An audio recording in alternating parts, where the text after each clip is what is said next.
That's probably the only one. Now maybe give you. These are pretty big.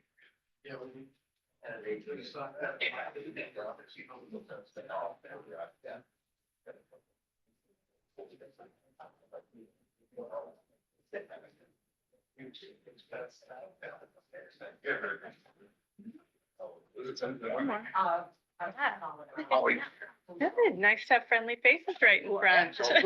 We want to be right up front. You want to hear it? We got questions. There you go. All right. How else can we go do? It's fair. Got my number.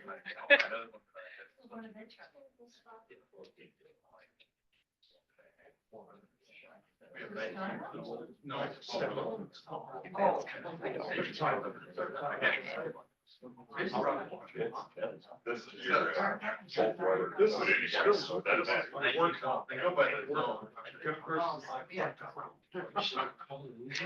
That's everybody. I can see.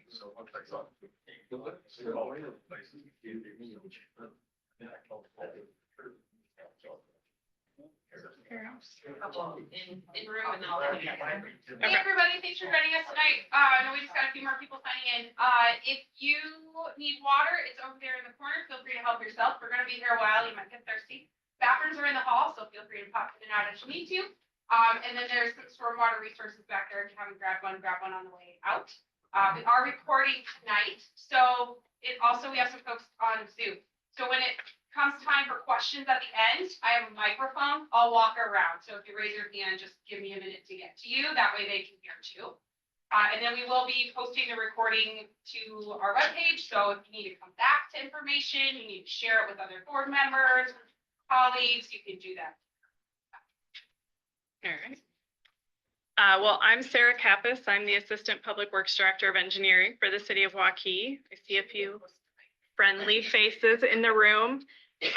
We should say we do have quite a few people here in person and then quite a few people on the webinar on Zoom. If you are on Zoom, you have any trouble hearing or there's a problem with the presentation, go ahead and pop into the comments, let us know. And Heather will be monitoring that throughout the night. Otherwise, I just want to welcome everybody. We're excited to see so many of you here to learn more about stormwater and the ponds in your neighborhood. If you have questions throughout the night, that are relevant in the moment, feel free to raise your hand. We'll have time for questions at the end as well.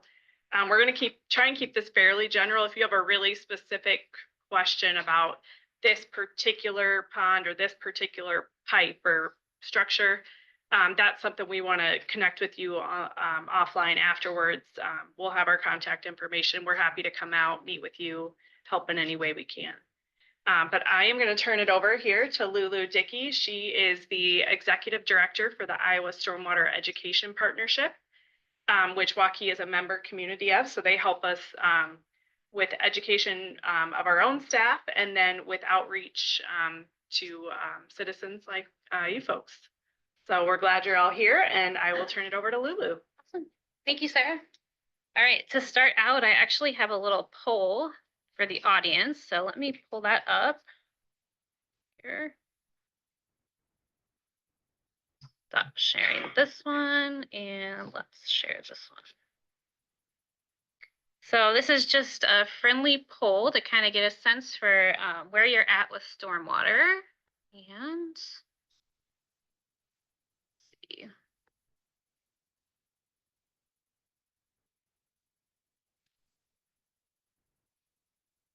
Technology is great when it works. All right. All right, can everyone see this? So you can either scan the QR code or you can text, join by text. And these answers are multiple choice. So you want to select all statements that are true about stormwater management. So I'll give folks a little bit of time with this question, then we'll go to the next one.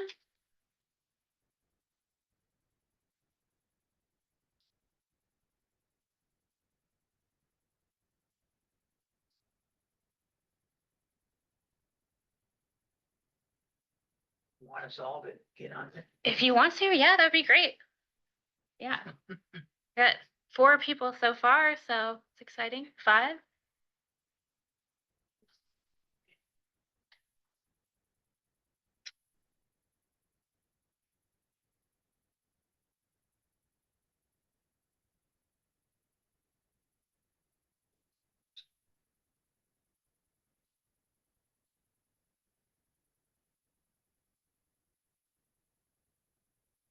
The QR code doesn't work. You can also join by text. How do you do text? So you text to 22333 and then you text, it's my name, so it's Lulu Dickey 479.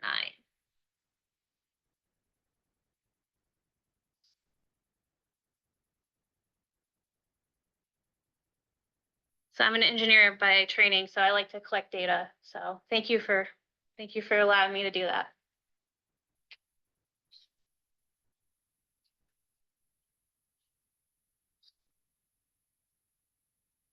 I give folks a couple more moments with this question, then I'll move to the next question.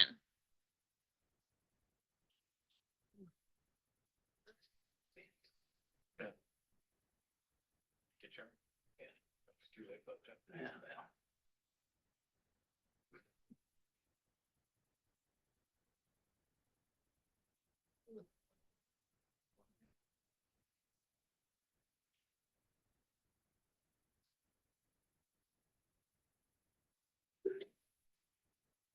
All right, I am going to move on to the next question. So you should still be able to use that same QR code.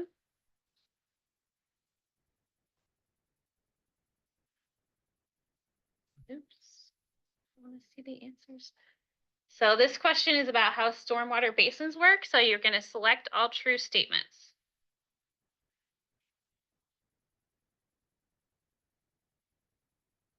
Wow, I got a lot of answers rolling in.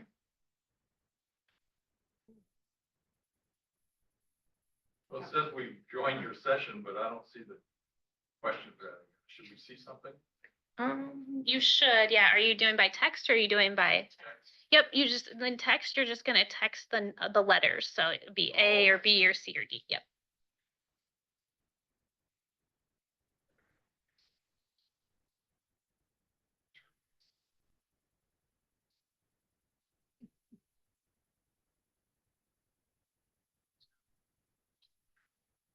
Yep, just select statements that you believe are true. All right, we'll give a couple more moments on this question, then we'll move to the next one.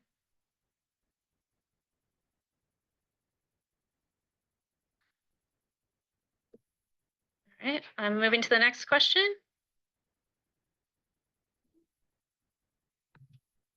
So this question is about how our everyday actions affect stormwater. So again, just select the statements that you believe to be true.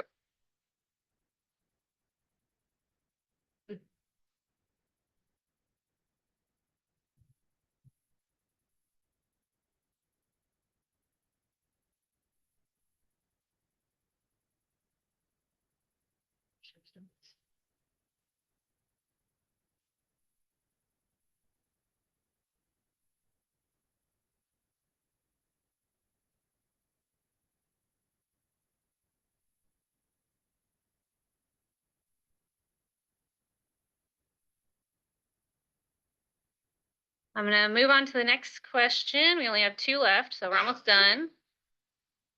All right, same premise here. We're talking about maintaining our private basins, and we want to select all of the responses that we believe to be true.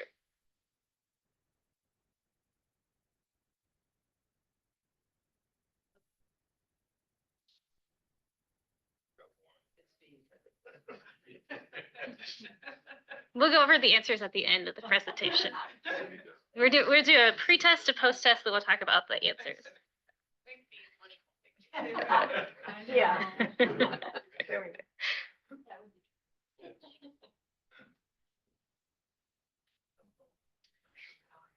Maybe we should.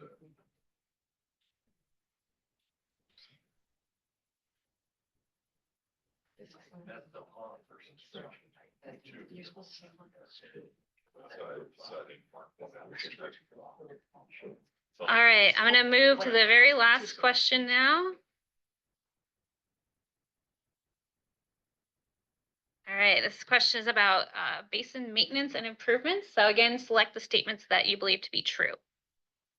Now in this one, not really, we're not seeing all of D, but D is about knowing your basin's normal water levels and how water should flow through your basin. So the statement is about whether it's a good thing to know that.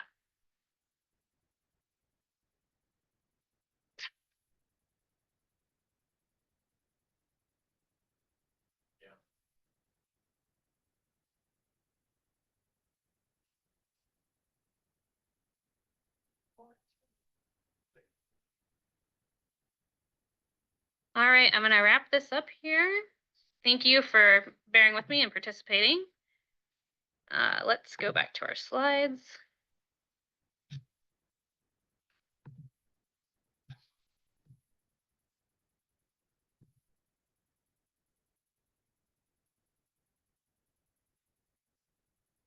All right. Let's see. Cool. Okay, so I'm going to start out with a little bit of background about stormwater, and then we'll talk about how basins work. And then Jenny's going to share some information about inspections and maintenance. And Sarah will share some information about a city program to help with some basin improvements, and then we'll wrap up. So getting into the background, urbanization, when we build our cities and our roads, that disrupts our natural water cycle. So if we think about natural areas like a meadow, a prairie, or a forest, when a drop of water hits that ground, most of the water is going to go into the ground through infiltration.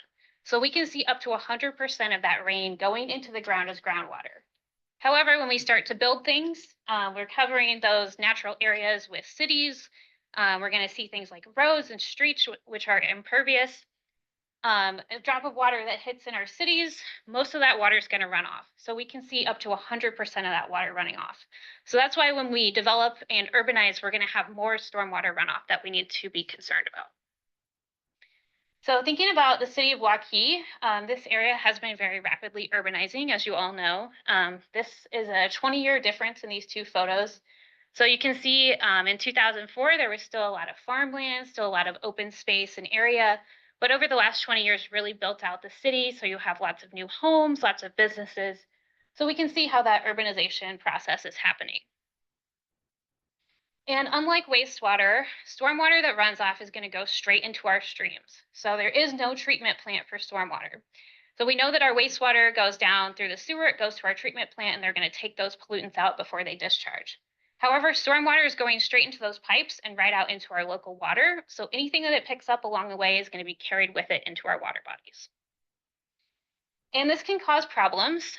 So if we think about urbanization and stormwater, we know that we're going to have more water, and more water leads to flooding, especially in our low-lying areas. That water is also moving faster because we're putting it into pipes and putting it out into our streams. It's moving faster, so that water has a lot more energy. And when that energy hits our streams, we can see things like stream degradation and stream bank failure. And then finally, that water is going to be dirtier, so it's carrying more pollutants. So again, anything it picks up on the way to the outlet is going to be carried into our local waters. So thinking about our local area, more water, we know we've seen flooding over the past decade and even past that. So this is a couple of images from the 2018 storm. Many of you may remember that storm. There was about 10 inches of rain that hit our area, and a lot of flooding that we could see, damage to homes. Unfortunately, someone also lost their life in this storm. And the water is moving faster, so thinking about how that's affecting our local creeks, we've seen in our Little Walnut Creek a lot of stream bank degradation over the past few decades, and that is linked to urbanization. So when these stream bank failures occur, they can put our infrastructure at risk, and they can also damage homes and property. After this process happens, the city or the county will have to go in and do some kind of remediation, and these projects can be very expensive. And then thinking about what kind of pollutants our stormwater is carrying. So there's all kinds of different pollutants that can be introduced into stormwater. We can have things like trash, which would be plastics or any trash and litter. We also have household waste. Maybe someone is, emptying or doing some painting outside and that paint gets into the runoff into the stormwater. We have things that come up off of our cars and vehicles. We have pet waste. So pet waste is a big source of bacteria in our stormwater. We also have yard waste as well. When that gets into the stormwater, it carries nutrients with it, and that can lead to things like algae blooms. And then finally, any lawn chemicals that we may be applying. So pesticides and herbicides, those will also run off with our stormwater. And then one thing that we're trying to kind of get the word out about as well lately is our road salt. So if you think about in winter, we're going to de-ice our roads, we put salts down.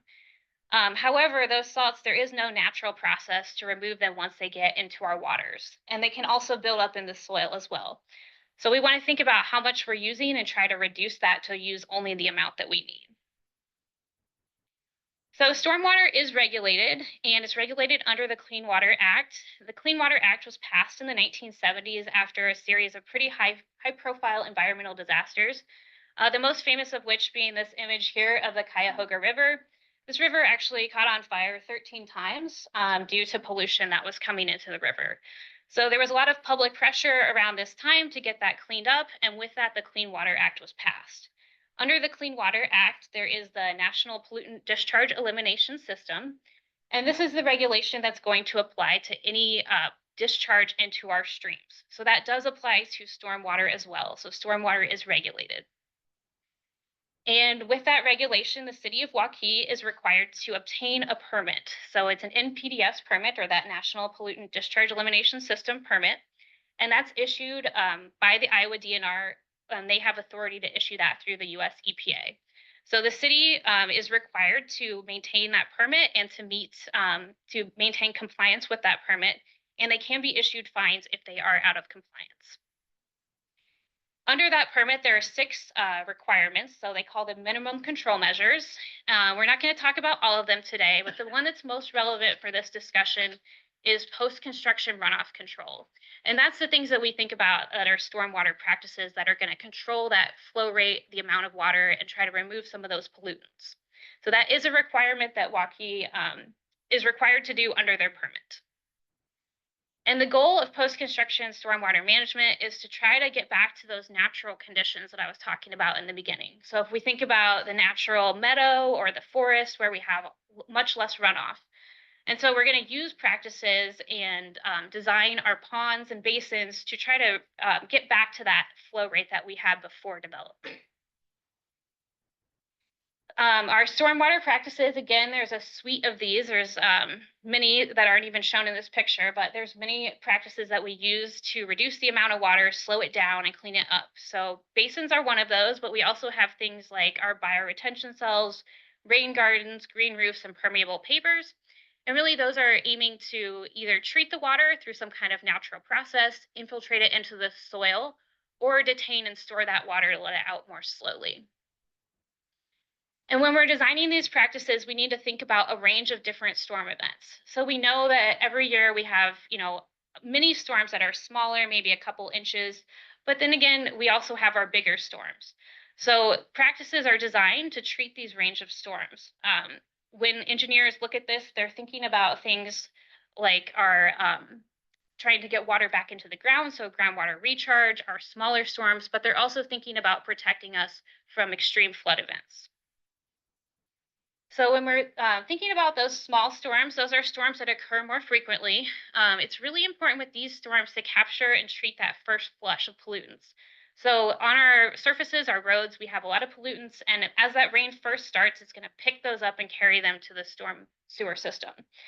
If we can treat that water and prevent that process from happening, we can reduce a lot of our pollution right off the bat. And we can use practices that infiltrate water into our soil. So again, we're thinking about things like rain gardens or bioretention cells. These are usually a depressional area. We route water there and we get that water to go back into the soil where those natural processes can occur. We can also use permeable pavers and things like bioswales as well. Those are a little bit more heavily engineered practices. Thinking about our medium-sized storms, those storms are where it's really important to control that flow rate. So if we think about that high energy flow that's going into our streams and causing those stream bank failures, What we're trying to do with our medium storms is to slow that water down so we don't have that erosive energy going to our streams. And then finally, for our big storms, so like that 2018 storm, what we're looking to do there is to control for flooding. So we want to route water to a place where it can accumulate safely and we can hold it back and let it out slowly so we can prevent downstream flooding. And basins are one of those practices that can help with flooding.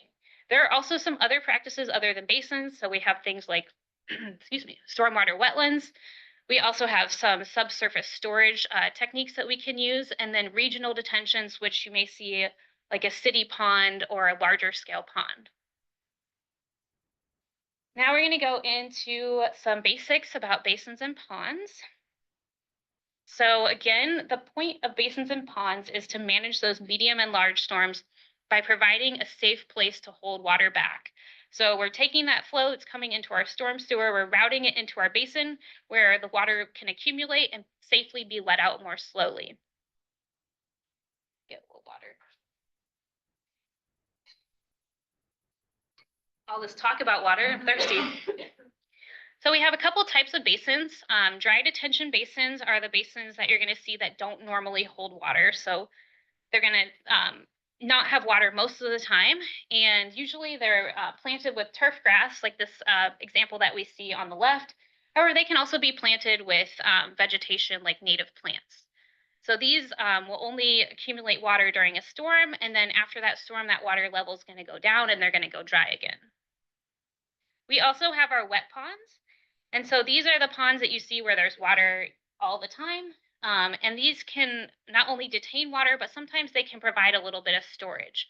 And that's because we have the evapotranspiration that's going to reduce that level in the pond. And so when we have a storm event, we can actually store a little bit of water. So we're reducing the amount of water. Basins also provide water quality benefits. So they're not just for flood control.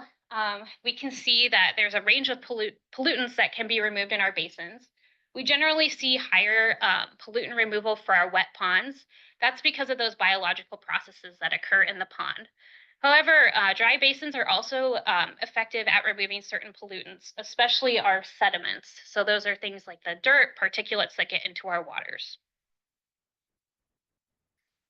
All right, and then this is an image of kind of all the components of the basins. I'm going to talk more about each of these, but this is available to you online. So if you were interested to scan this QR code, you can pull this up on your phone. And I think we also have some copies in the back too that you can take home with you. That's what's back there, right? Okay. All right, so one component of our basins, these are our pre-treatment mechanisms, and these are generally used to capture trash and sediment before the water gets into our basin. So if we're thinking about our wet ponds, we see forebays often at the inlet, and these are used to slow that water down so that the particulates and trash can settle out there in our forebay instead of getting into our main pond. And with the forebay, it's a lot easier to clean that smaller area out than it is to go and dredge out the whole pond if that sediment were to get in there. We also have other practices that can be used, like a hydrodynamic separator. These are generally going to intercept the storm sewer pipe before it goes into our basin. And these can remove things like trash and sediments as well. So all of our basins are going to have an inlet and an outlet. And these structures are going to control the movement of water through the basin. So if you think about inlets, that's that pipe that's bringing the water in from our storm sewer system. And most of our basins nowadays have a multi-staged outlet. So what does that mean? That means that as that water level builds up in our basin, there's going to be different stages where it can outlet. So we might have a small hole at the bottom that lets water out really slowly, but as that water level rises up, we're going to have some bigger orifices that let water out more quickly. So this helps us control for that range of storm events that I talked about. So for our small storms, we can have a really small flow rate leaving the basin, but for our bigger storms, we can let more flow out as we need to. So looking at how that works in practice, we can see this is our small storm event. So we only have a little bit of water coming in. We have our multi-staged outlet. So we have that, does this point, does anybody know? Oh, okay. Yeah, so we have this small orifice here down at the bottom, and this is controlled through this water level control structure. So this is going to let water out very slowly, and we can see we have this little small flow rate leaving the basin. And this is what we're going to see for our smaller storms. Then moving into our more medium-sized storms, we're going to have more water coming into the basin. So we're going to activate that next level up here, this other outlet. So we're going to allow more flow out, and you can see we have a higher flow rate leaving.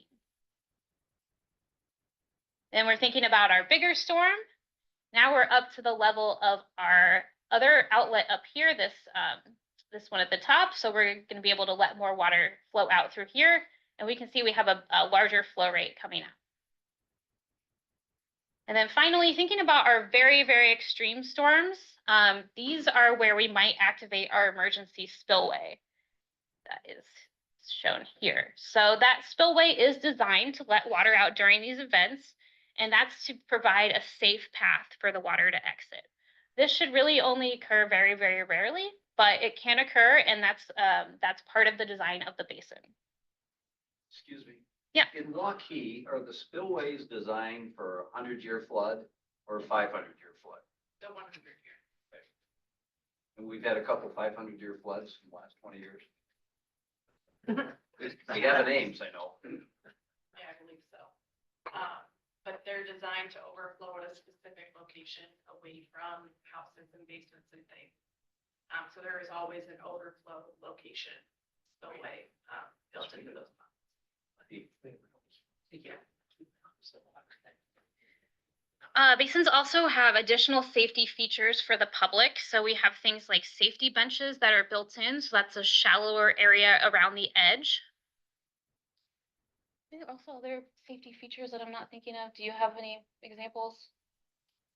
I couldn't find anything in the stormwater management manual. It's just the grading. Yeah. Yeah, so the more shallow grading around the edge for that safety bench. And then we also want to use proper signage around the basin so that we're maintaining public safety and reducing liability. So we want to let people know these aren't for swimming, these are for storing stormwater. So there shouldn't be anyone swimming or entering the water. It's also important to keep off of the ice in the winter, especially with our winters lately where we've kind of had a warmer period. The ice can be very thin, and so people can fall through. So we want to maintain some kind of signage to let people know to stay out of the water. All right, so next we're going to talk about responsibilities for maintaining basins. So thinking about our privately owned basins, the city of Waukee does require yearly inspections of these basins, and that can be done by a qualified person. So you could contract that out if you'd like. The reason that these inspections are required, they're part of the MS4 permit, that stormwater permit that I talked about that the city has. They're required to do these. It's also part of your maintenance covenant that most of you will have through your HOA.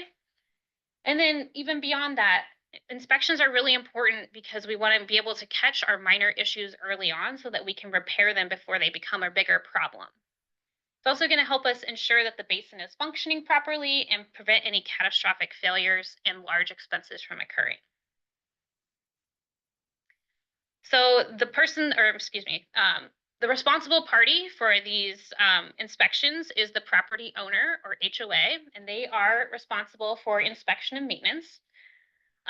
Any qualified individual can conduct the inspection. So you may hire a professional company if you'd like. And then it's important if you do find a major issue during the inspection that you contact Waukee Public Works, especially if it's a major issue with your dam or outlet structure that's going to require a repair. Can you define basin? I mean, is every pond that I see in Waukee a basin that requires that, or are there different levels of ponds? Yeah. I would say generally any basin you see, any body of water you're seeing in Waukee that's holding water. But not a dry basin. A dry basin, is this on, Heather? Can you hear me? Okay, can you hear me? Yep. Let's try. How about this? Can you hear me now? So a dry basin, would also be, a practice that we would expect to be inspected. Most ponds in the city of Waukee, whether they are city-owned, Triumph Park, the ponds you see along Grand Prairie, those are regional stormwater detention basins, but they are still, pretty much, there are no natural ponds, if you will, in Waukee that I'm aware of. They're all, stormwater ponds in some capacity. You have a creek running. That would be different. Yeah, that's a natural creek. We'd be talking more about, dry or wet detention ponds. But Jenny will get into that a little bit more too. Sections available for us to see, like the developers have to show you those sections when they head off to an HOA? So there is a handoff process as the developer, hands over the HOA. There is a process to that we do go through. But once it's in the private HOA hands, we don't currently hold records for those. We're not collecting that information at this time. That is kind of a future process as we grow the department, but we can get into that a little bit more. Jenny will go through the inspection process. And like I said, we'll have more time for questions and things. All right, so thinking about the frequency and timing of inspections, again, these are required to be done on a yearly basis. It's a good practice to try to conduct an inspection within 24 hours after a storm of 1 inch or greater. And that's so that you can see how that water is moving through the basin, see any issues with our outlets. We also want to try to conduct monthly inspections of our inlet pipes, our outlet pipes, and our structures. And that's because sediment can build up, especially in those outlets, and that can impede water from flowing through correctly. All right, Jenny, I'll hand it off to you.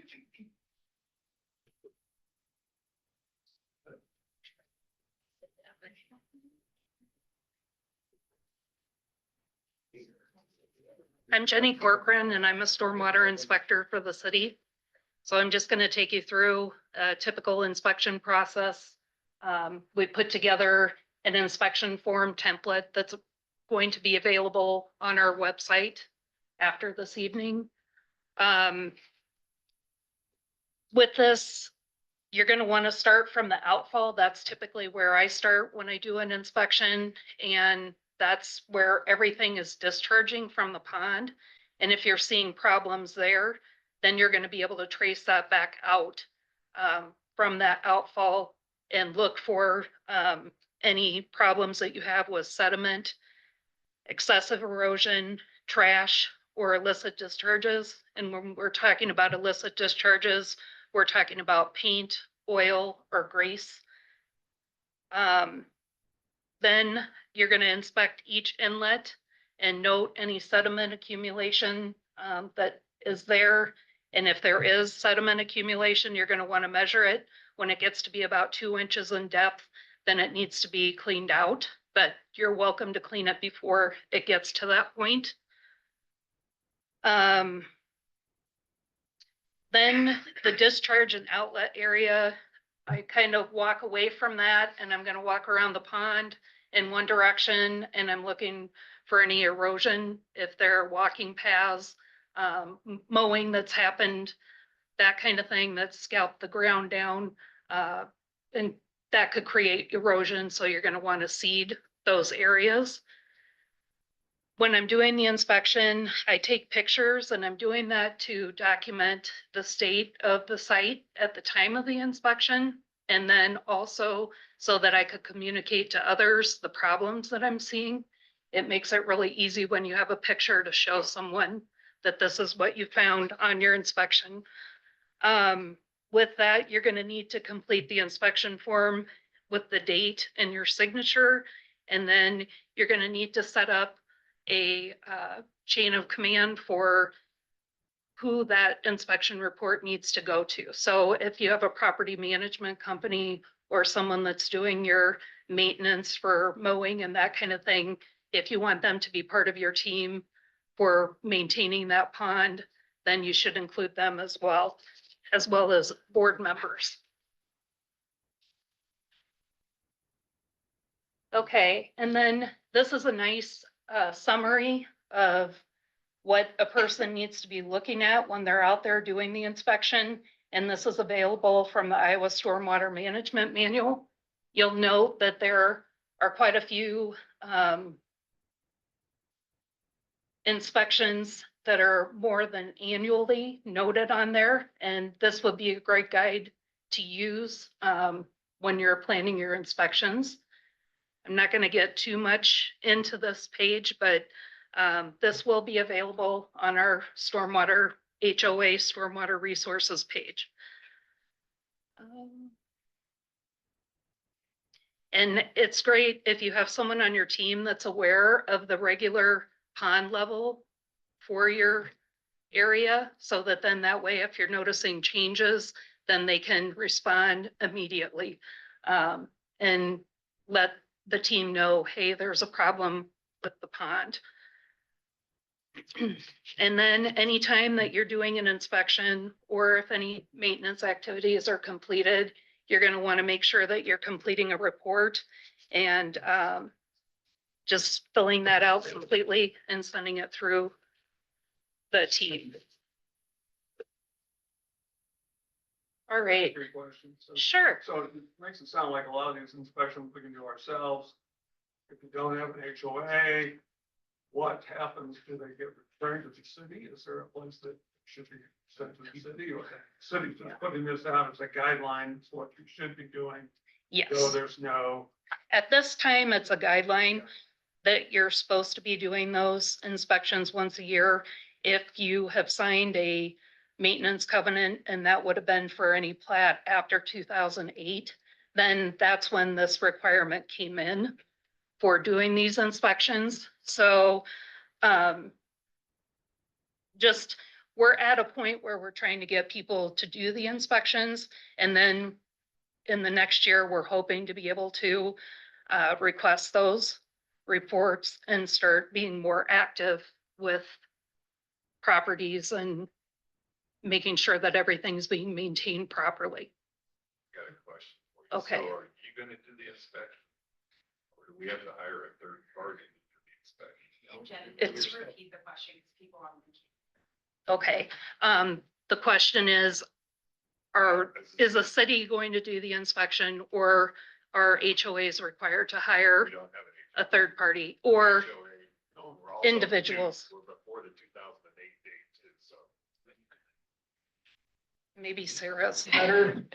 I know we spoke about your pond specifically earlier, and it's kind of an outlier in this situation. So if you're prior to 2008, you technically don't have that maintenance covenant requirement. What we're saying is, right now, it's a recommendation that you be compiling and keeping these reports annually. If there were to be a complaint or an issue with your pond, we could come and request those, especially if you do have that maintenance covenant that says you shall be doing that annually. And then in the future, the city would collect these reports, will collect these reports, and do an audit on, say, every 4 years. We're going to come and we're going to concur, do our own inspection, see what kind of issues we're seeing, and if proper records and maintenance are being done.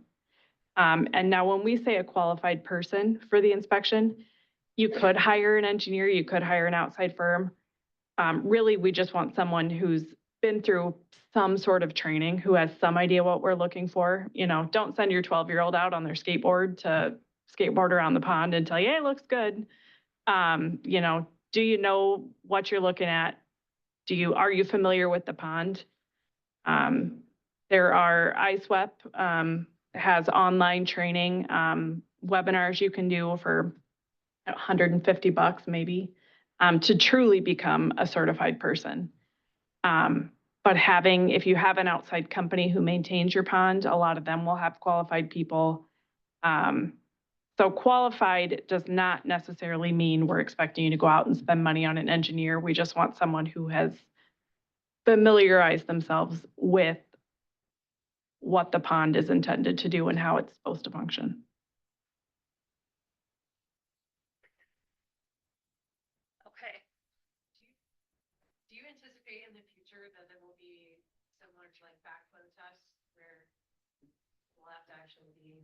submitted and, you know, will ultimately affect the city, right? I do anticipate in the future that it would be more of a process. The question was asked, would it be like a backflow test, which most of you probably aren't familiar with, but yes, something similar to that where there will be an online portal to submit your annual report. You know, I believe it's Ankeny is already doing this. And if you haven't completed, your HOA hasn't completed their report by a certain date, the city's actually going out and hiring someone to do that and sending you a bill for it. Like I said, we're still fleshing out the exact process. I'm not saying we're going to go that route, but that's kind of what we're looking at to be more proactive with maintenance rather than reactive when there are problems from unmaintained ponds. All right, so we'll go back to the inspection that a person's gonna be doing, and you're gonna start out at that outfall area where the water is discharging. You're gonna look at the riprap, which is the large rocks that are at the end of that flared end section structure. And you wanna make sure that that area is not eroding or eroding downstream, or you're having sediment that's moving through the pipe and flared end section. You're gonna wanna make sure that you're checking all of the concrete areas and the riprap and just noting and taking pictures of what you're observing. The overflow area, that spillway, you're gonna wanna be making sure that that's not having frequent overtopping, because that could signal a problem with your pipe system at the outlet. And that could be from trash or sediment or like vegetation, sticks, that kind of thing. So that's why you want to do these inspections frequently, so you know that nothing is hiding out in those pipes.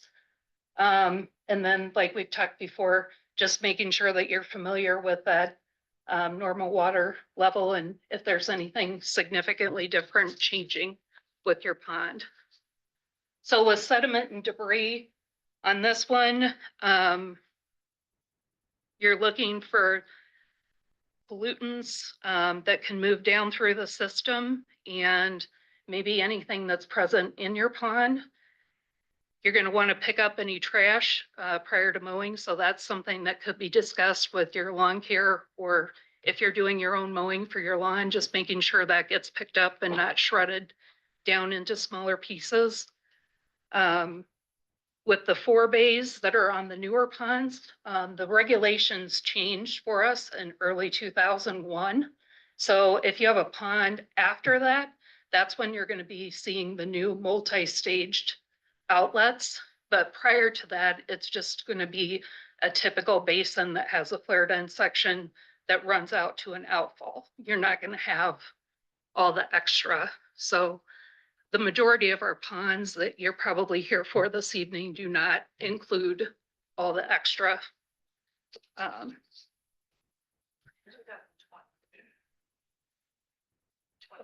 Okay. Oh, okay, sorry. We may cover this later on, but I know our wet pond has a tremendous amount of vegetation in the summertime. Okay, And that's partly because of the drought we've been having, and it's partly, it's just overgrown, and it's only 4 or 5 years old.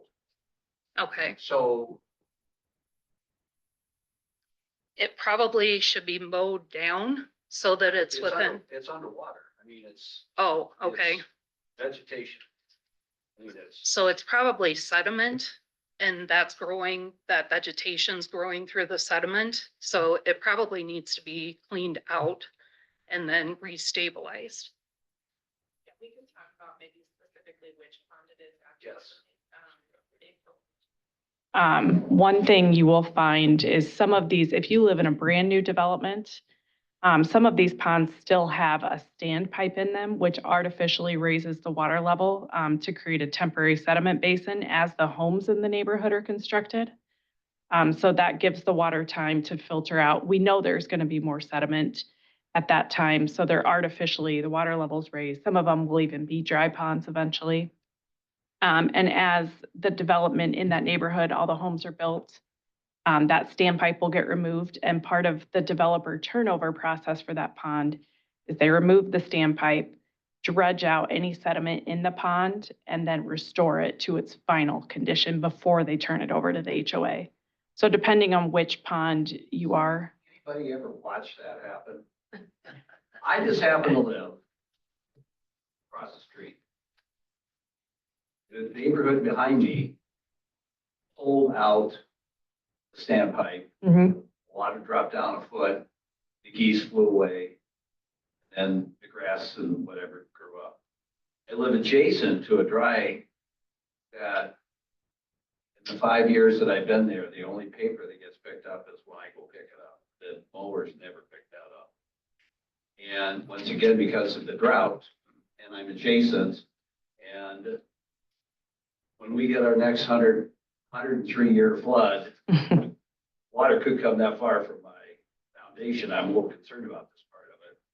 Then our HOA has a wet pond. And we've had trouble with that wet pond for 4 years.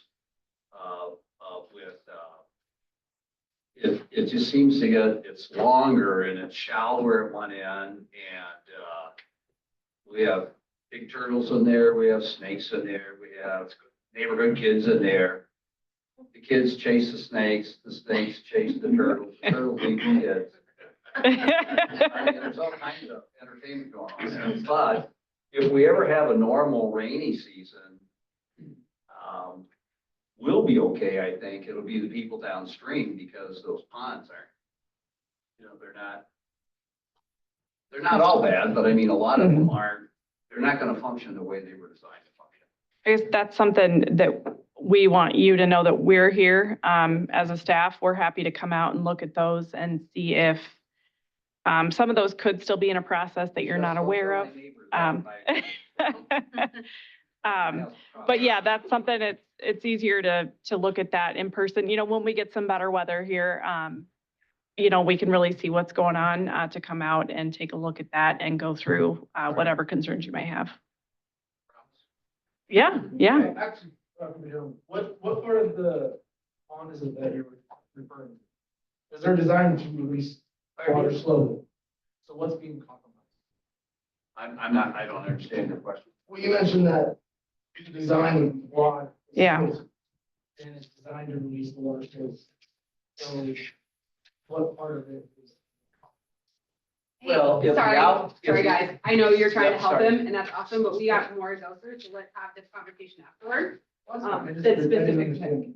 That's what I was just trying to clarify. Okay, so I think on the sediment and debris side of things, the biggest thing is if you have pre-treatment or a forebay, you're gonna wanna make sure that that's getting cleaned out when it reaches about 50% capacity, or once every 5 years is what's recommended by ISWEP. And then with your wet ponds, you're gonna wanna make sure that you're looking at that there's no islands forming or any areas around the outside of the pond that have a lot of sediment buildup, that there's dirt, and those areas should be cleaned out when they reach 25% of the planned capacity. And then as far as structural components that you're looking at with the inspection, you're gonna look at the grates that go over the flared end section and make sure there's not litter or vegetation that's built up and obstructing flow. You're gonna look for any leaks or cracks, and then any damaged areas to the concrete. And then if you have a structure that's settled or has cracking or bowing, those are major items that you should be calling us and getting us aware that you're having that kind of problem with your structure. With vegetation management, you're just gonna wanna go out there and make sure that there are no bare areas and that those bare areas are revegetated. And then you're going to want to be looking at the pond to see if there's any excessive algae that growth, and then making a plan for what you want to do as your HOA to minimize that. And then if you have small trees, it's much easier to get rid of small trees than when they get larger. So it's better to take care of them now rather than let them grow. And then the important part, the herbicides should be aquatic safe if they're being applied near a pond or an inlet to the storm sewer system. And then pesticides and fertilizers should not be applied near ponds or inlets. Okay, and then just making sure that you're documenting everything that you're doing for inspection and maintenance on your site, and making sure you're sharing copies of everything that you're collecting with those HOA board members and the property manager and eventually us. We're looking for those records, including the as-bills, to be kept for a minimum of 5 years. And we've created a standard inspection form that'll be available on the website as well. So looking at these pictures, just kind of an example of what you might be seeing when you're out there for an inspection. Up on the top, there's a lot of sediment that's inside of that flared in section. And the metal part is the grate, what we call the flare end section grate. And then there's concrete that's been broken on the side of that flared end section. So that needs to be repaired. So that would be something that you would want to take a picture and document. Down on the lower picture, there's a lot of vegetative matting over that flared end section grate. And so that needs to be picked up and cleaned out, and just check the flared end section to make sure that there's no sediment buildup like what you're seeing on that top picture. That is a really nice example of riprap and how it should look at an outlet. And then the last picture is a grate that's been displaced. So that's definitely something that needs to be repaired and moved back over, as well as picking up the trash. And then in this picture, we're just looking at a flared in section going out into a pond. There's a lot of leaf vegetation, sediment that's at the very end of that flared in section, and that should all be cleaned out. It looks like they've put a piece of filter fabric over the top to stop erosion. And then I'm not sure if they came in and put a little bit more riprap around that area if they were having some erosion. And then the last picture there, that's of a concrete flume, and the vegetation you can see is pretty weedy in that basin. So some weed and feed would go a long way toward preventing erosion. And then also the flume is completely full of sediment and needs to be scooped out. And that's from the inlet all the way through to the outlet structure. And then these are pictures of the same area. This development didn't do a very good job of getting their embankment on their berm for their pond stabilized. So there's a lot of sediment that came out. You can see the riprap rocks, they're all covered with sediment. And this is real close to a creek. So they needed to go in and they had to clean all of that rock out. And it was quite a job. And then also stabilize that area upstream. And then this is just another picture to show you, kind of how bad sediment can be covering over everything. And then there's a nice picture of an outlet structure and an outfall riprap section that's going out to a creek, and it's nice and clean and doing its job. All right, so if anybody wants to talk about what they're seeing on this picture, what do we think is wrong with, this is that inlet to the pond on the left side. Looks like ours. Only ours is cattails. The Oh, whole thing is okay. solid cattails. That's Yeah. why we're here. okay, If we can do anything but cattails. okay. And we're gonna get into that Yeah. later on. shortly, yeah. Sarah but- knows cattails. There's a lot of sediment that's built up and the vegetation is in there, so everything needs to be regraded and cleaned out, and possibly that pipe going back upstream needs to be cleaned out as well. And then the other picture is of the outlet, and with these newer ponds, there's very small outlet structures, and so those need to be cleaned and maintained so that they drain, the water from the pond can drain properly. And then cattails, yes. Is there anything else anyone's seeing that's a problem with that top picture? Yeah. And then the lower picture, that's the outlet flared end section. There's trash and a lot of vegetative buildup over the top of that, so that should be cleaned out. And also that smaller tree really should go because it's gonna cause problems eventually for that flared end section. So does anybody see a problem with this picture? Nice Grass collection of clippings on the bank. Yes, yeah, we never want to see that. And then this isn't a problem on this picture, but when you're out doing your inspection, you would want to make sure that nobody has put any structures, fences, or plantings within that storm sewer or detention easement. So is that building too close? No. But it just happened to be on that slide, so. And then, what do we see on this picture that would be considered a problem? Yes, yeah. What was Something. it? Oh, okay. Well, I'm sorry, what was the problem? The sloughing off of the bank. So they've gone in and done a stabilization, and you'll see that in a future slide of the repair work that's been done. So I think maybe I've made it. Thank you. All right. All right, I'm back. Quick Oh, question. yeah. They were talking about fertilizers and pesticides near the pond. What is near the pond?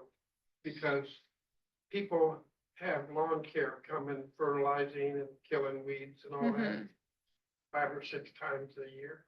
Yeah, I guess, I don't know, do you have a, oh, sorry. 25 foot. The question is, about pesticides and fertilizers and what is too close to the pond to apply.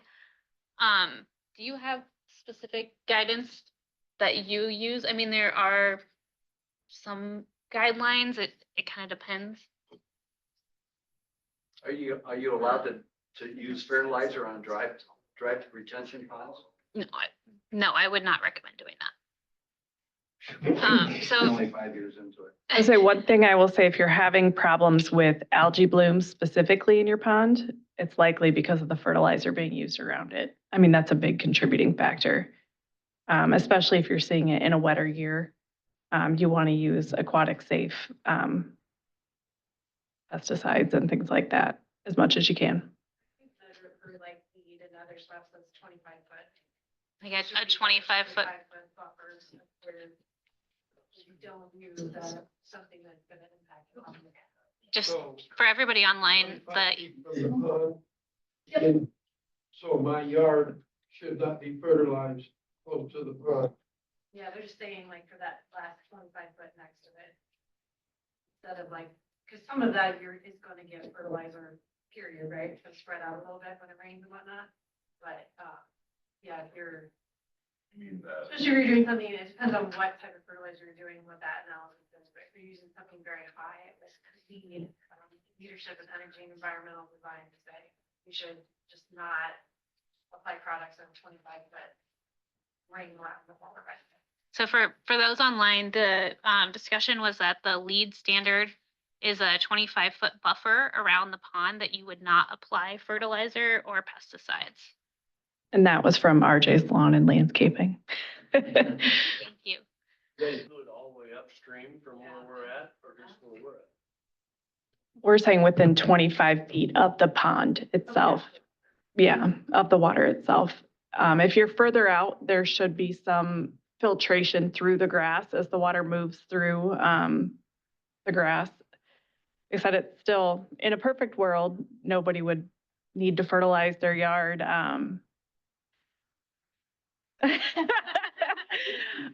In a perfect stormwater world, or we would all be using aquatic safe fertilizers or natural methods.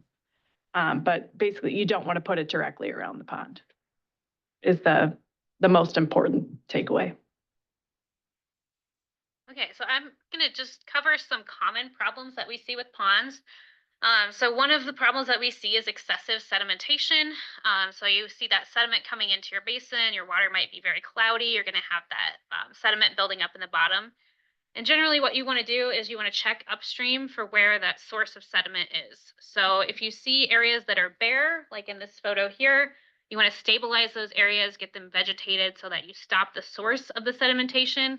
And then you would need to determine what the next step may be. If you have a forebay, you may need to clean that out. Hopefully it didn't get to the point where you need to dredge. If you have a dry detention basin, you'd want to make sure you clear it out of any outlets and inlets. I will add, if you find an area upstream that is causing excessive sedimentation, whether it be from a home construction, somebody's doing a landscaping project, putting in a pool, and not properly containing that sediment within their project or their lot, that is where you would call Public Works. You would call the Stormwater Department, and we would come out and enforce those regulations. What's that? When the roofers have all their crap below in the ponds, can we call them too? The roofers will tell you to call the Community Development Department. But yes, call the city. We have a code compliance officer, whether it be something related to that. If they are building a home or putting in a pool or something like that, they have a permit with the city. So yeah, if you are seeing someone contributing to sediment or trash, things like that, of that nature, for sure, call City Hall, call Public Works. We'll get you to the right place and we'll track that down. We will do our best. Because we've tried that before, and I know it's on the annexed area next to us that's causing the problems. That has caused our problems. It depends on the specific scenario.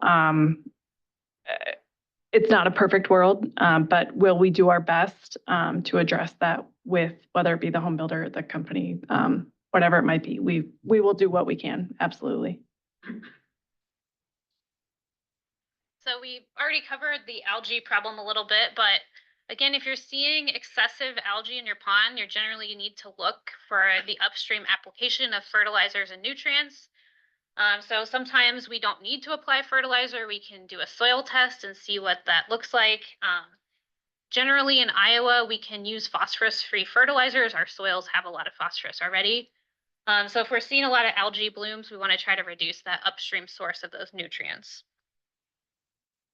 Another problem that is commonly seen with ponds are nuisance wildlife. So these are Canadian geese that you can see. Canadian geese really love human-made landscapes. They really like manicured turf grass. It's a great environment for them. It reduces the amount of predators. So one solution for these is to plant that buffer with native plants. Those native plants will be taller. Geese really hate that, and so they'll stay away from the pond.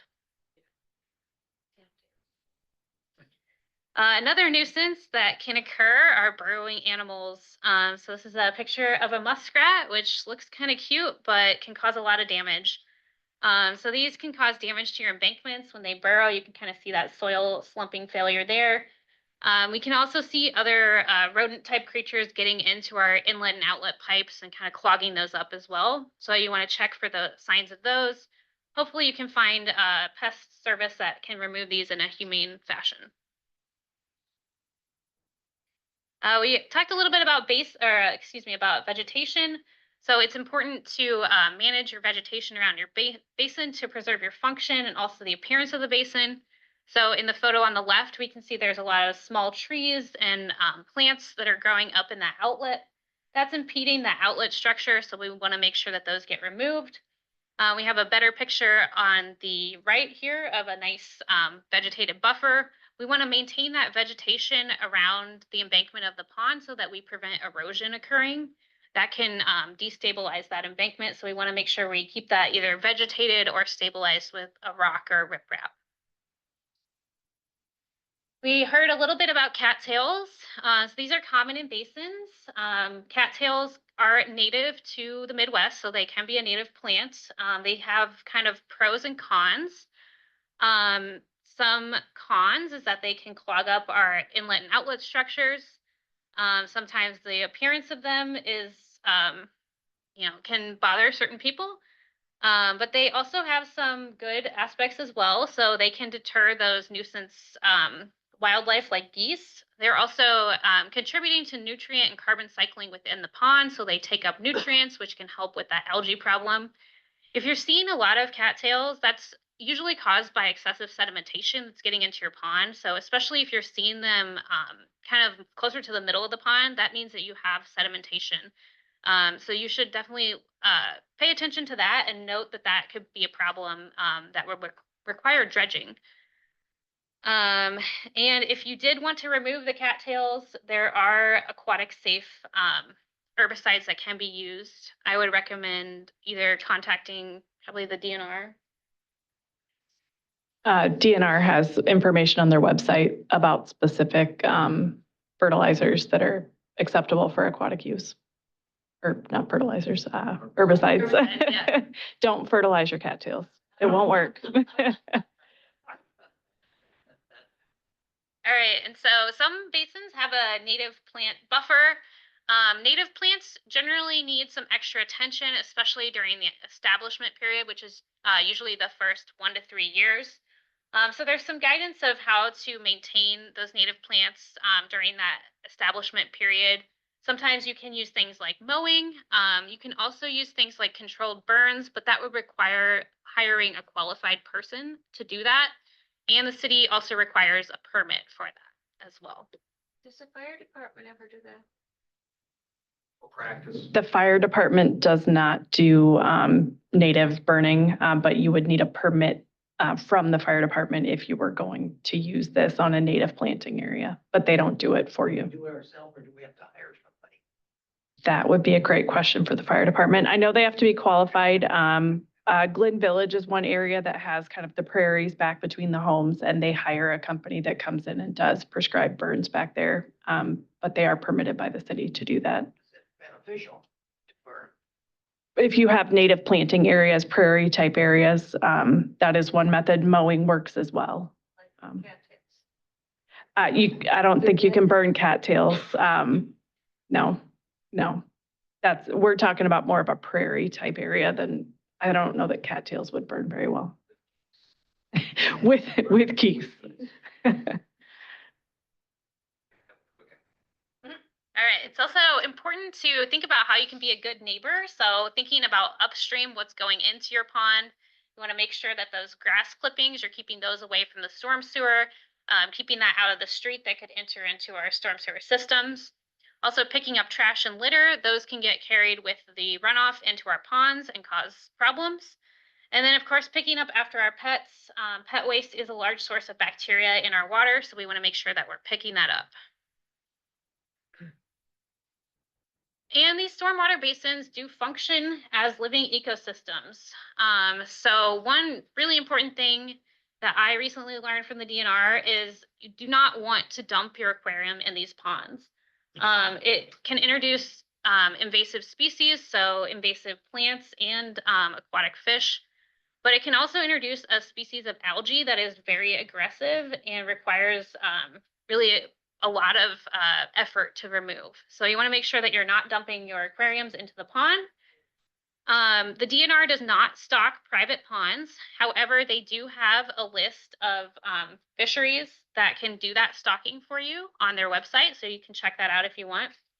And just even if you don't stock your pond, fish are often going to end up in there.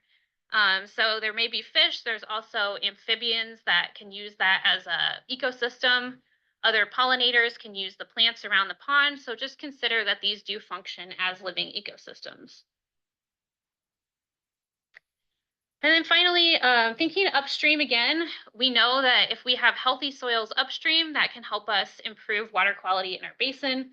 So if we have good topsoil, that facilitates those natural processes that I talked about that can remove pollutants. It can also help more water get down into the soil as well. Right, hand it off to you.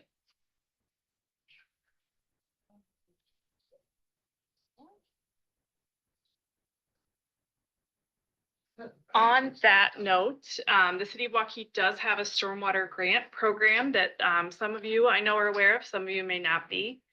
But we do have brochures on the back table, information also on our website if you want to use this QR code. So one of the items that is eligible for this stormwater grant program is soil quality restoration, also known as SQR. It's where you either can do this yourself, and either equipment rental or materials purchased can be utilized for the grant program, or you can hire an outside company. But we do deep tine aeration over the whole yard, spread a compost layer, and then generally an overseed. This helps with basically making your yard more porous, needing less fertilizer, more water infiltrating the grass, and less runoff. So it does provide a stormwater benefit. Soil quality restoration specifically is eligible for up to $1,000 grant, 50% of the cost of the project, or an HOA as a whole. So you live in a condo or an apartment complex. Your HOA could do it on a larger scale and receive up to $20,000, still a 50% reimbursement. Our next one that qualifies for the stormwater grant program would be native plantings. Whether on a larger scale, say you want to do some native plantings around your stormwater pond to discourage geese, to provide that erosion control. Also, it looks kind of cool. Less mowing. You could do that. You could do just a few native plants in your yard. That is also eligible for a 50% grant, up to $1,000. Bank stabilization.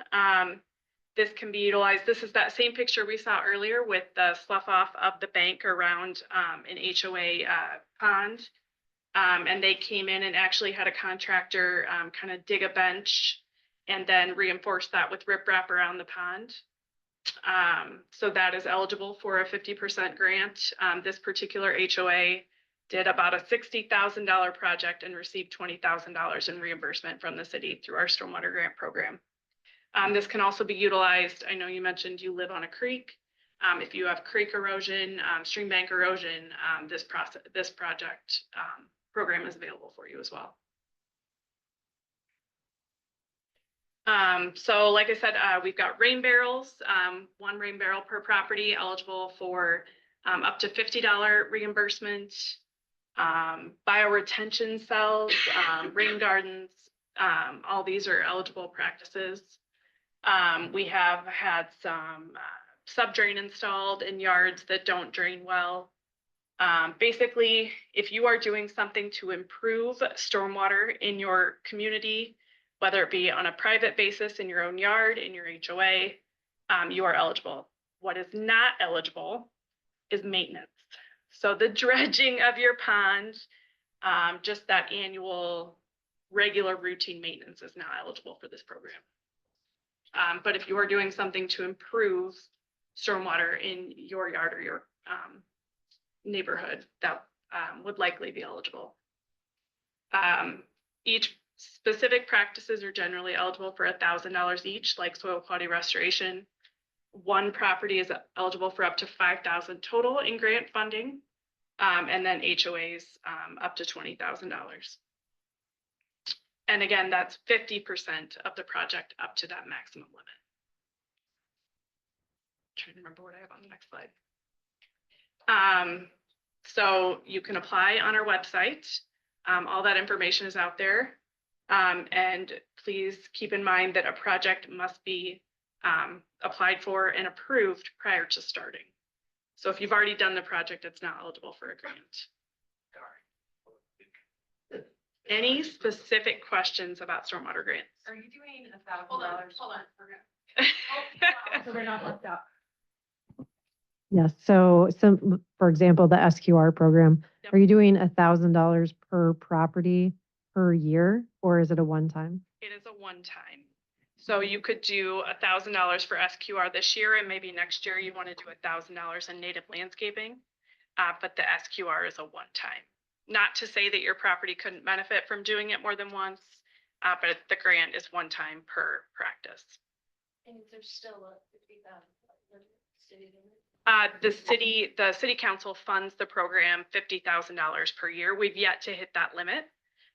We have had some bigger projects in the future. You know, who's to say what funding is going to do, but if we start to really utilize all that money, there's always the chance we could fund it higher, but we've yet to run out of money. Does the city have any area that if we do dredge, we've dredged in the past, but we need a place to put the silt? Do they have land, any areas that need to be filled? Is that ever an option? That changes by the day. Sometimes we might, or we might know of a developer in the area who's looking for Okay. fill dirt. It kind of depends. Dredgings are very nutrient rich, for one thing, but they're very wet, so you really need a place to dry it out. And not far away, because it's hard to, we've done it once, but we're going to need to do it again, so. Okay. But Okay. yeah, it never hurts to reach out. Okay.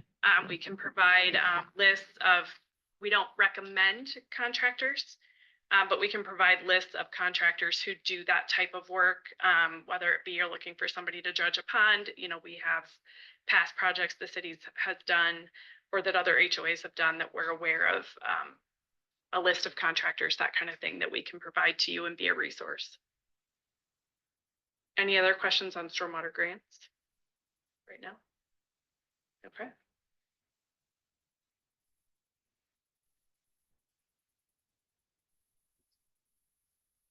All right, we're getting close to the end. Just gonna recap some of the major takeaways. So owners of these basins are responsible for funding routine maintenance and long-term improvements. You need to plan and budget for that, especially if you have an HOA. The expenses for this long-term maintenance vary. It really depends on your basin size, the design of your basin, features that your basin might have, how accessible your basin is. So can the contractor easily get down to your basin to do the work? That can also add or subtract from the cost. And then if you have deferred maintenance, that can add up quickly. So you want to make sure that you're taking care of that maintenance on a regular basis so you're not incurring a large cost in the future. So thinking about why basins matter, basins control stormwater. They're helpful to prevent downstream flooding and channel erosion. They can also provide water quality benefits by removing a range of pollutants. They're part of the local ecosystem. They can support aquatic life, amphibians, and other parts of our ecosystem. And it's really important to maintain that intended function and storage capacity to protect downstream residents and infrastructure. So we want to make sure that the basin is functioning as it was designed. Steps that you can take and your responsibilities: you want to familiarize yourself with your pond's design and function. Familiarize yourself with the normal water levels, where your inlets and outlets are, the design of your basin, so that you can spot those problems early on before they become a major problem. You need to do an annual inspection. So looking at those things that Jenny talked about, making sure that you're budgeting for regular maintenance, working with your property manager or your HOA board members. You want to consider implementing those control measures that Sarah talked about through the stormwater grant. Make sure that you're using safety measures like signs and educating your neighbors. This isn't for swimming. And then finally, you want to keep good records of all the inspection, maintenance activities, and repairs that you perform. Do you know if there is a grant for dredging the pond? The question is if there is a grant for dredging the pond, and I know the answer, but Sarah, I'll let you.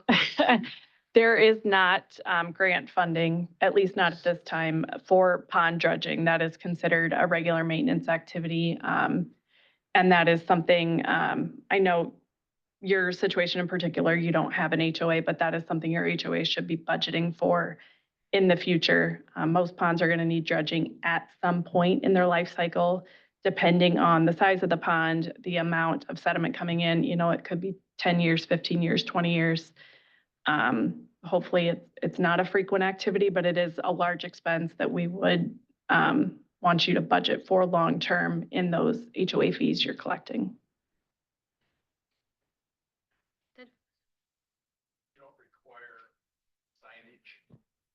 You don't require signage on the ponds? Didn't we have somebody drowned? Was there signage on that pond? I don't believe so. The city does not require it. It's your property. It's the HOA owns the pond. I have been hearing from more HOAs that their insurance companies are requiring those signs. But that's not something that we require as a city. Was there another question? I got one more.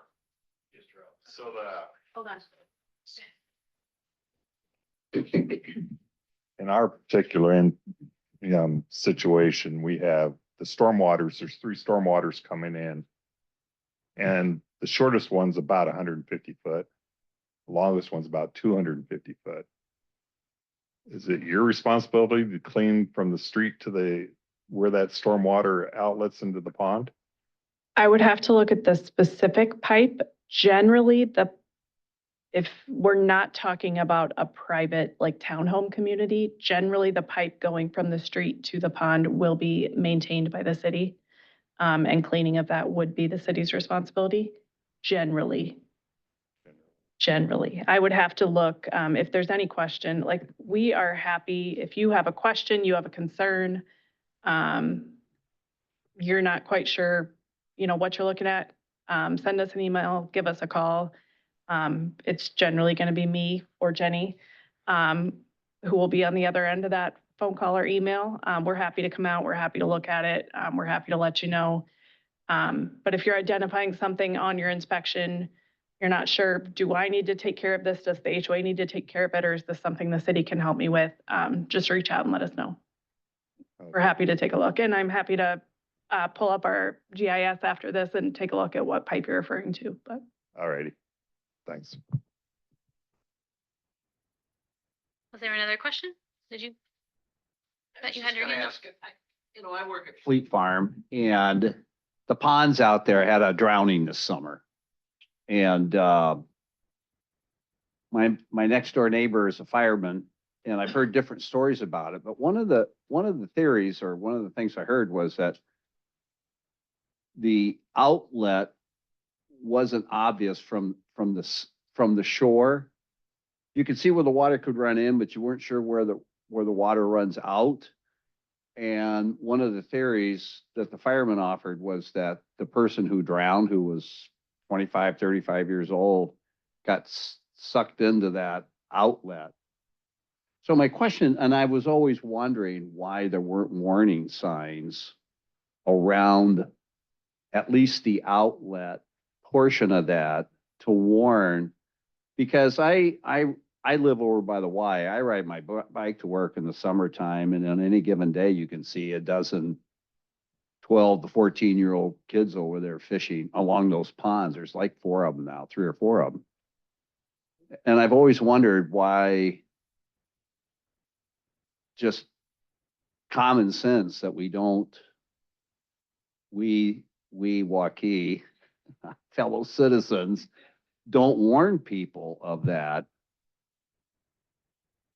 And the part of the story I heard was this young adult male was over there at lunchtime by the insurance company. And when the boy dropped his pole in the water, he told him to stay back, and he volunteered to go in, and he never came up. Correct. And nobody saw exactly what happened. The, kids had gone for help or whatever. So Except there for the wasn't. kids. So I can't say exactly what happened in that instance. In general, we just want the message to stay out of the pond. Right. It's one thing to fish around it. Several of those city-owned basins are stocked by DNR for fishing, such as those ponds in Triumph Park. But in general, the safest way is just to stay out of the water. And yeah, I can't say exactly what happened in that instance. Yeah. All right. Oh, go ahead. I guess we get that. How deep should a basin be? Ours is supposed to be dry, but because of the cattails, there's water in it. So should we dredge it out to a certain depth, or what do you do with them? So the question is how deep a basin should be.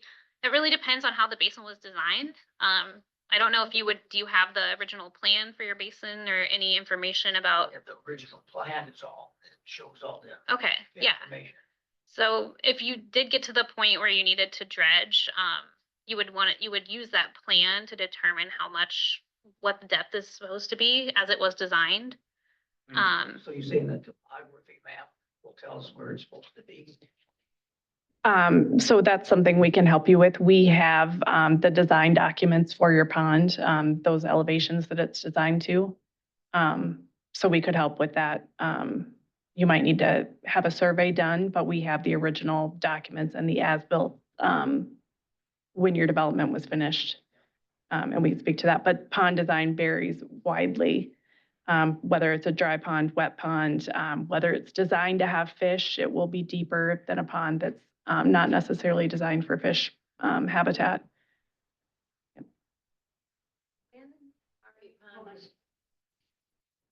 When our pond was turned over to the HOA, it was not cleaned out prior. I'm wondering, do we have a leg to stand on to go back on the contractor? I'm not a lawyer. You could try, certainly. And that is something we try and be a part of as the city, but if we're not notified that a turnover is taking place, we're not always aware of it. But you could certainly speak to a lawyer and see if there's an argument there. Because it was already full of cattails when it was turned over to us 4 Right. years ago. And like we said, cattails are not necessarily something the city is going to come in and say you can't have cattails. But there are pluses and minuses to cattails themselves. Okay. They keep the geese away. Yeah. Yeah. It's a good thing. And they do filter the water and create cleaner water downstream. To add on to that, what is the city's plan to hold developers responsible? Because our pond was just turned over to us. Trust me, they followed no regulations that is a standard handover. They have not maintained the pond for over 3 years. We did have a death in our pond. And our developers won't turn us over financials. So what is the city going to hold developers responsible for? And why don't developers, when they put in a pond, because it's usually the first thing they do, why aren't they responsible to put the signage up? I can't speak to the signage. I guess that's something we can look at in the future. And then we could speak directly, specifically about your pond. I'm not sure which pond it is in particular. But if there are specific issues we need to look at, we could address that. Well, we want development, right? We want that for our city. Right. The developers do not get a free pass, or they should not get a free pass. They should be held to standards before they hand it over to homeowners. And we're the ones that are eating the cost, which is over 6 figures to do these sediment cleanouts. So the money needs to come from the developers because they put them in and they don't take care of them and they don't instruct the HOAs into how to take care of them. And we're left with a mess. And it's financially a hardship for us owners. The developers, they're making a lot of money off of us and they need held responsible. It's not a free pass. Oh, like I said, I don't know your specific pond, but there are regulations in place. There are as-builts that are done. There is quarterly inspections of all these developments while the home building is being done. So not to say that, there aren't exceptions, but there is quite a bit of oversight and inspection that goes on throughout the process. We had what I call a retention pond with the Waukee United Methodist Church that we built. When we did that, I would just remember them telling us that a pond or a wet retention is better than a dry in general. Is that true or why? It all just depends on how your basin is built. Whether there's a desire for a pond, for that aesthetically, whether there's a desire for a pond. Like we learned earlier, wet ponds do filter out a little more sediment than a dry basin. There are pluses and minuses to anything. I wouldn't say one is better than the other. They just function differently and have different maintenance requirements. Well, a couple of questions from online. So we had one that was a comment from earlier about 25% capacity of a pond for sediment levels. So does this mean for a wet pond that the depth of sediment accumulation at the bottom of the pond should be periodically measured by the HOA? Yes, yeah, there are companies that can go out and do that. Whether, depending on how deep your pond, they can stick those sediment, literally sludge judge is what they call it on sewage lagoons. Check the depth of that sediment. They can do it with boats, with the word I'm looking for, survey. But yeah, that is something that you can do. You will start, like we said, when you are starting to notice those sediment islands, vegetation in the middle of your pond, not only is it less aesthetically pleasing, you're going to notice more, you're losing capacity in your pond, and it's not functioning correctly as far as holding back stormwater volume in a storm, in a large rain event, that kind of thing.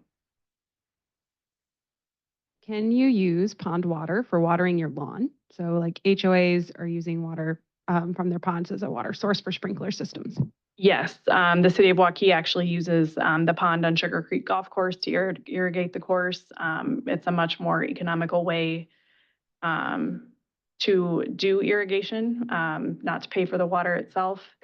However, in a dry year like we've had recently, you may notice that I'm drained the pond at Sugar Creek Golf Course with irrigation on some of these dry years. So that is something to consider, that, you know, as in a dry year, that irrigation source is also going to dry up. So do wet and dry basins have to be inspected for capacity for volume requirements?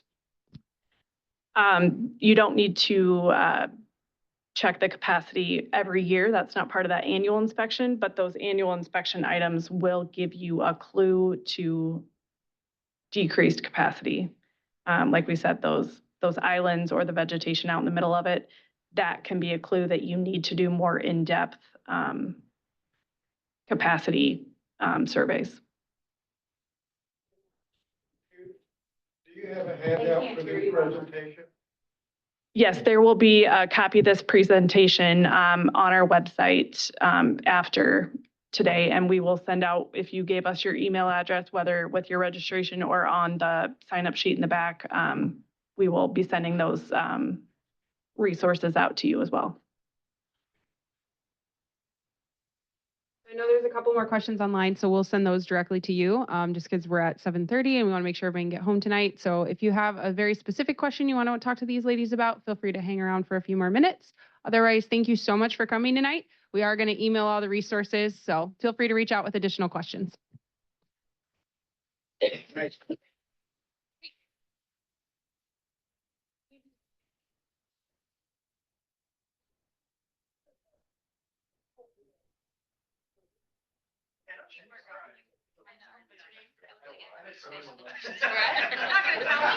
wise.